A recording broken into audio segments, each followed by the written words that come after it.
Mode d'emploi du test antigénique. Action. Alors, pour ce faire, il faut bien se munir du petit carré qui est donné dans la boîte.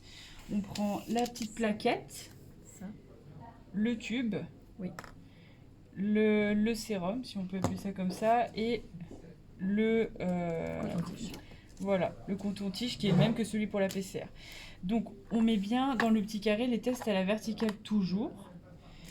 On dévisse au niveau du tube l'écouvillon bleu, on le met donc dedans. On va prendre le réactif et venir en fait déposer du réactif jusqu'à la petite barre qui est juste en bas, juste là. On la voit un peu mieux quand on regarde de près.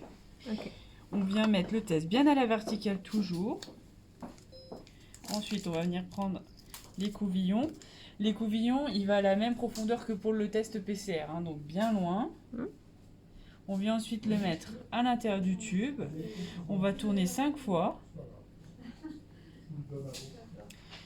On va ensuite venir, alors comme il dit sur le mode d'emploi, serrer le tube au milieu et venir en fait essorer l'écouvillon à l'intérieur. On les sort en fait.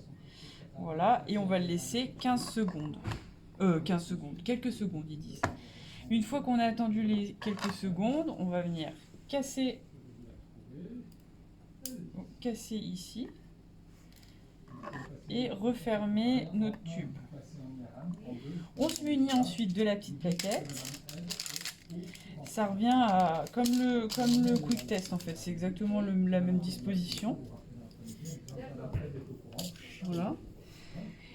Et donc ici, on vient ensuite dévisser la capsule blanche. On fait attention. Hein, et on va venir déposer 5 gouttes.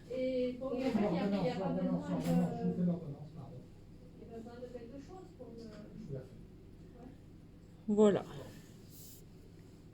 Donc ensuite, il faut attendre strictement 15 minutes et c'est pas plus de 20 minutes. Il faut jamais lire un test après 20 minutes, c'est 15 minutes, pas avant, pas après.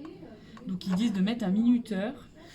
Une fois qu'on a attendu nos 15 minutes, on se retrouve avec un test soit positif, soit négatif. Donc dans le cadre d'un test négatif, il va être comme ça. Donc la barre du C qui indique que le test il a été fait correctement et la barre du T qui n'est pas présente parce que le test est négatif. Dans le cadre d'un test positif, on a le C, le test est bien fonctionnel, et la barre du T qui nous indique que le test est positif. Voilà. C'est tout. Merci Cyrielle. De rien.